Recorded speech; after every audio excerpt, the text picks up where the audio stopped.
Namaskar and Jai Jagannath. Here is my another new video. Welcome back to my channel. This is Sadhna. In this video, I am going to share my English strategy for all the banking exams, especially for the IBPS PO, IBPS clerk, SBI PO and SBI clerk. Also for RRBs, like English is equal in every exam. Like in all the bank exams, English is equal. Okay. So there is no difference in RRB or IBPS or SBI, especially in English section. But yeah, label is little different. So let's start the video without wasting any time. So as usual, now I have my notes ready with me to share my knowledge with you. पहले हम बात कर लेते हैं कि prelims और mains में English कितने मार्क्स के आते हैं। जैसे कि प्रीलिम्स में इंग्लिश में आते हैं 30 क्वेश्चंस, 30 मार्क्स और उसके लिए हमें मिलते हैं 20 मिनट्स। ओके। और मेंस के लिए मैं ये IBPS PO के एग्ज़ाम की बात कर रही हूँ क्योंकि IBPS PO एग्ज़ाम बहुत पास है। उसके बाद फिर हम अगले सेक्शन में बात करेंगे SBI और अदर एग्जाम्स के। अभी हम IBPS की बात कर रहे हैं। और मेंस के अंदर इंग्लिश में 35 क्वेश्चन होता है, 40 मार्क्स का होता है और हमें 40 मिनट्स ड्यूरेशन दिया जाता है। तो ये हो गया कि एग्ज़ाम में कितने मार्क्स के क्वेश्चन आते हैं। और अभी हम बात करेंगे थोड़ा इंग्लिश के सिलेबस के बारे में। जैसे कि हमें पता है कि इंग्लिश के सिलेबस में आता है, पहले आता है रीडिंग कम्प्रीहेंशन, उसके बाद आता है क्लूज टेस्ट, फिलर्स, पैराजम्बल, उसके बाद आता है ग्रामर से miscellaneous, word swap, match the column, ऐसे करके क्वेश्चंस बहुत सारे आते हैं। तो इसके लिए हमें जो राइट स्ट्रैटेजी है, और इंग्लिश में प्री और मेंस में सिलेबस सेम ही होते हैं, बस लेवल का डिफरेंस होता है, वरना सिलेबस हमारा सेम ही होता है। और जो डिस्क्रिप्टिव जो अलग करके आता है वो PO पे आता है, मैं उसके बारे में भी इस वीडियो में बात करूँगी।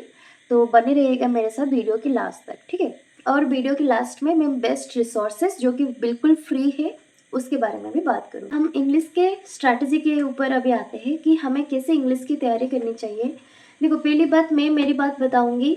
तो मैंने इंग्लिश के लिए इतना कोई क्लासेस, इतना कोई टीचर्स को फॉलो नहीं किया था, क्योंकि मतलब थोड़ा सा मेरा इंग्लिश अच्छा है तो मेरे लिए वो मैनेजेबल हो जाता था, मुझे कोई प्रॉब्लम नहीं होता था इंग्लिश के अंदर इतना।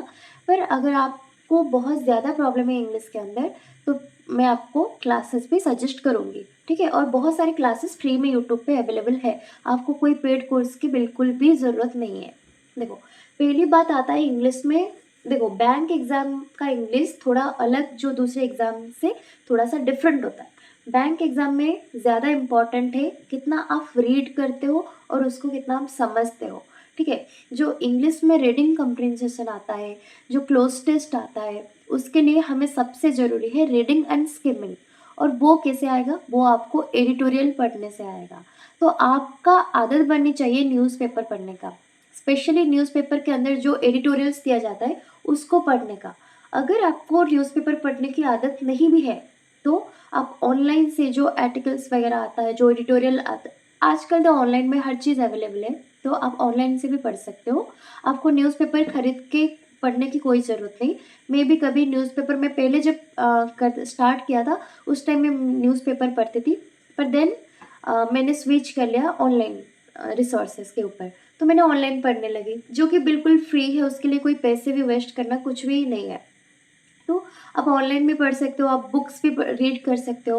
पर अगर आपको जल्दी एग्ज़ाम निकालना है ना तो आपको न्यूज़पेपर ज़्यादा बेनिफिशियल रहेगा रादर देन बुक्स। तो आप प्लीज़ न्यूज़पेपर को ज़्यादा फॉलो कीजिएगा, वो ऑनलाइन हो या ऑफलाइन हो, मतलब वो आपके ऊपर है। और एडिटोरियल के अंदर अगर आपको क्लासेस चाहिए तो मैं आपको सजेस्ट करूँगी कि निमिषा बंसल मैम के जो क्लासेस यूट्यूब पे अवेलेबल है वो मुझे बहुत अच्छे लगते हैं। आई होप कि आपको भी अच्छा लगेगा। मैम जो एडिटोरियल वगैरह वो बहुत अच्छे से समझाते हैं, तो आप उनके क्लासेस प्रेफर कर सकते हो। अगर आप कोई दूसरे टीचर को भी फॉलो करते हो देन इट्स फाइन, आप उनको भी फॉलो कर सकते हो। ऐसा नहीं है कि दूसरे टीचर नहीं पढ़ाते, वो भी सब टीचर अच्छे से पढ़ाते हैं, ठीक है। पर आप इतना पेड कोर्स लेने की कोई ज़रूरत नहीं है, यूट्यूब पे आप पढ़ सकते हो बहुत अच्छे से, वो बिल्कुल फ्री में भी। तो स्किमिंग कैसे आता है? स्किमिंग आपको रीडिंग से ही आएगा। थोड़ा रीडिंग जब प्रैक्टिस हो जाएगा तो आप स्किम करने सीख जाओगे अपने आप। स्किमिंग कोई इतना बड़ा चीज़ नहीं है, बस आपको रीडिंग की हैबिट होनी चाहिए। तो बेसिकली हमें ये समझ में आता है कि सबसे इम्पॉर्टेंट जो है वो रीडिंग होता है। रीडिंग के बाद मैं आती हूँ वोकैब के ऊपर, ठीक है। एडिटोरियल पढ़ने का बहुत सारे फ़ायदे हैं, एक तो इंग्लिश में भी मिलता है, एक तो रीजनिंग में भी मिलता है, ठीक है। रीजनिंग में जो क्रिटिकल रीजनिंग वगैरह होता है वहाँ पे भी आपको हेल्प होती है, और जो पजल्स वगैरह होते हैं वहाँ पे भी हेल्प होती है, क्योंकि वो बहुत लेंदी पजल्स आ जाता है मेंस के अंदर। तो आपको इंग्लिश इंग्लिश से वो भी फ़ायदा मिलता है कि आपको रीडिंग हैबिट अच्छी अगर होती है आपकी, तो आप वो भी क्वेश्चन बहुत इजीली कर सकते हो, मतलब कंफ्यूज नहीं होते हो। और रीडिंग से वोकैब भी बहुत अच्छी हो जाती है आपकी। वोकैब में कोई फिक्स स्ट्रैटेजी नहीं है कि बस ये पढ़ लो आपका हो जाएगा, ऐसा नहीं है। देखो, ये ना आदत की बात होती है। जब आप इतना पढ़ने लगोगे, मैंने स्टार्टिंग में जब स्टार्ट किया था मुझे ऐसा लगता था मुझे रटने पड़ेंगे वोकैब्स, पर ऐसा नहीं है। आपको बस रीडिंग की आदत बनानी चाहिए। उसके बाद ना वर्ड्स अपने आप ही माइंड में सेट हो जाते हैं, कोई प्रॉब्लम नहीं होता।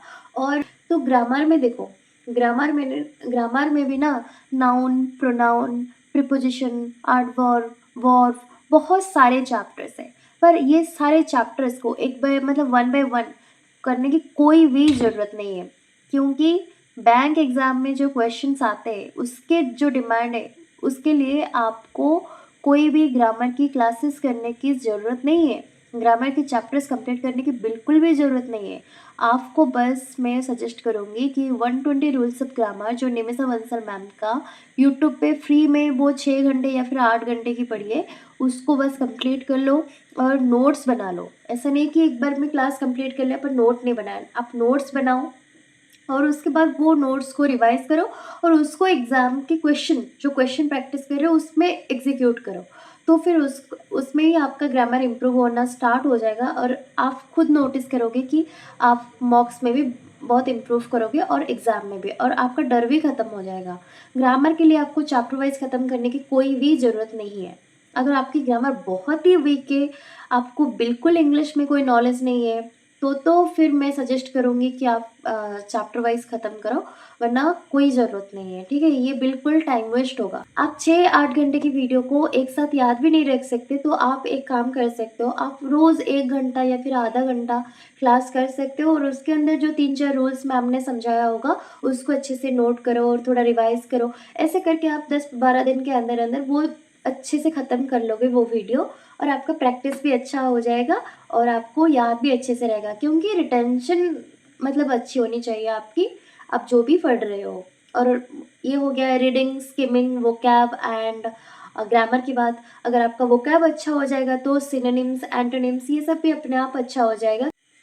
इंग्लिश के अंदर क्या इम्पोर्टेंट है, ऐसा नहीं है कि आप वन बाय वन चैप्टर ख़त्म करो उसके बाद ही मॉक टेस्ट पे जाओ, ऐसा नहीं है। इंग्लिश के अंदर आप डे 1 से भी मॉक अटेम्प्ट कर सकते हो, क्योंकि इंग्लिश में ऐसा कोई रूल्स नहीं है पर्टिकुलरली यही आता है एग्ज़ाम में तो पहले उसको कंप्लीट करना है, नहीं। आप स्कूल में भी ना देखो, आप स्कूल में भी ग्रामर पढ़े हो, आप कॉलेज में भी पढ़े हो, तो आप कहीं ना कहीं इंग्लिश तो पढ़े ही हो ना, तो इंग्लिश के मॉक्स डे 1 से देना स्टार्ट कर दो, आपको बहुत हेल्पफुल होगा। और इंग्लिश के मॉक की जो रियल स्ट्रैटेजी होनी चाहिए वो ऐसी होनी चाहिए कि आप पहले क्वेश्चंस को करो, उसके बाद उसको सबमिट कर लो, उसके बाद आपका स्कोर आ जाएगा। वो जितना भी स्कोर बने, डिमोटिवेट होने की कोई ज़रूरत नहीं। अब बहुत भी कम आए ना, कोई बात नहीं, इट्स ओके, होता है, बहुत बच्चों के साथ होता है। तो उसके बाद आप क्या करो, जो आपका पहले जो गलत हुआ उसको पहले करो कि कैसे गलत हुआ, क्या होना चाहिए, उसका आंसर क्या होना चाहिए और क्यों हुआ, उसको एनालाइज करो। ऐसा नहीं कि बस आंसर देख दिया और स्किप कर दिया, ऐसा नहीं होना चाहिए, उसको प्रॉपरली एनालाइज करो। मैं ना 4-4 ऑप्शन को भी अच्छे से रीड करती थी, उसको रीज़न मतलब क्यों ये हुआ, क्या रूल यहाँ पे इम्प्लीमेंट हुआ है, मतलब ये सब कुछ मैं देखती थी। और उसके बाद और एक चीज़, ये तो हो गया गलत क्वेश्चंस के। जी, जो क्वेश्चंस आप सही भी किए हो ना, मतलब जैसे कि मान लो 30 क्वेश्चन के अंदर आपने 17-18 क्वेश्चन किया है और उसके अंदर आपका 12 क्वेश्चन सही हुआ है, तो जो 12 क्वेश्चन में सही हुआ है उसको भी एक बार चेक करो कि आपने जिस वे में सोचा था उसका आंसर ये होना चाहिए, जो आंसर में दिया है वो आपसे मैच करता है, या फिर कोई अलग सा ऐसा नहीं कि ऐसे ही मतलब आपका आंसर ठीक हो गया पर आपका जो रीज़न था वो सही नहीं था। तो उसको भी चेक करो आप, क्योंकि वो ज़्यादा इम्पॉर्टेंट है।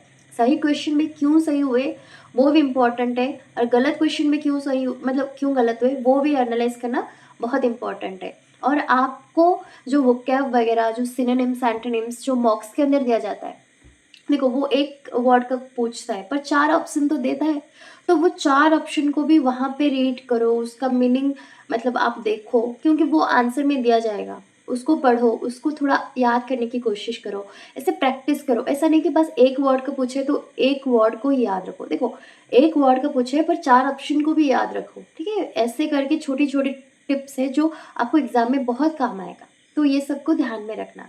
ये सब के बाद ना आप जो आपका मैथ द कलम, वर्ड स्वैप, ये सब फिलर्स वगैरह जो मिसलेनियस टाइप्स होते हैं वो ईज़िली हो जाएगा।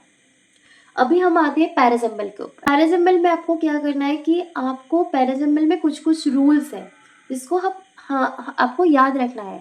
फॉर एग्ज़ाम्पल जैसे कोई भी प्रोनाउन हो गया, वो कभी स्टार्टिंग स्टेटमेंट नहीं हो सकता, क्योंकि प्रोनाउन मीन्स उसके पहले कोई नाउन तो होगा ही, तो वो पहले आएगा।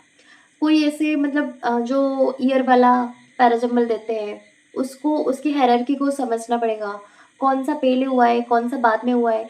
तो ऐसे कुछ-कुछ रूल्स हैं पैराजम्बल के अंदर।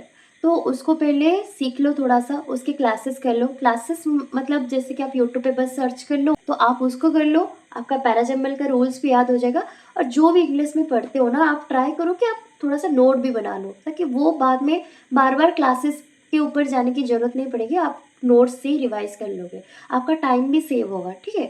तो ये रहा पूरा इंग्लिश का स्ट्रैटेजी। आप एक बार प्री का करो, मतलब प्री का मॉक्स दो, थोड़ा-थोड़ा जब प्री के मार्क्स इम्प्रूव होने लगेगा, उसके बाद मेंस का मॉक देना और ज़्यादा फोकस करना रीडिंग स्किमिंग के ऊपर, क्योंकि रीडिंग स्किमिंग से आपको इंग्लिश में 70 टू 80% हो जाएगा ऐसे ही, तो वो बहुत आपके लिए बेनिफिशियल है।